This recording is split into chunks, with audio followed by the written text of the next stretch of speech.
তোমরা সকলেই জানো আমরা ঈদের শপিং করতে এসেছিলাম কলকাতা নিউ মার্কেটে। তো এখানে লামিয়া পুরো নাজেহাল অবস্থা, আর আমিও শেষ। এখন আমরা বাজার কলকাতায় আছি, ইনায়ার কিছু কেনাকাটা করছি। মানে এই বছরে ইনায়াই কেনাকাটা করেছে, মানে ঈদ ইনায়ারই হচ্ছে। আমার মুখের অবস্থা দেখে বুঝতে পেরে গেছো। এখানে ম্যাডাম একটা একটা করে পছন্দ করছে আর আমার হাতে দিয়ে যাচ্ছে। মানে এখন থেকেই ম্যাডাম নিজের জিনিস নিজেই পছন্দ করতে শিখে গেছে। তারপর অনেক কষ্টসৃষ্ট করে আমরা চলে এলাম হচ্ছে নিজামসে। এখানেই আমরা আমাদের ইফতারি করবো। লামিয়া বলছে আমি শেষ, আর আমি তো পুরোই শেষ হয়ে গিয়েছিলাম। বাই দ্য ওয়ে এই লস্যিটা খেতে জাস্ট অসাধারণ ছিল, খুব ভালো লেগেছিল।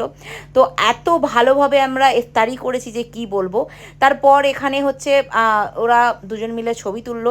আশেপাশেটা বেশ ভালো লাগছিল, সবাই ইফতারি করার জন্য রেডি হচ্ছিল, এখানে দোয়া করছিল, যেটা দেখে সত্যি বলছি মন প্রাণ সব একদম, মানে কি বলবো, এত ভালো লাগছিল যে কি বলবো। অনেক কষ্ট হয়েছে, কিন্তু এই জায়গাটায় এসে খাওয়া দাওয়া করে ইফতারি করে খুব ভালো লেগেছে। বাই দ্য ওয়ে লাস্টে আমরা সবাই মিলে মজা করে বাড়ি চলে এলাম। তো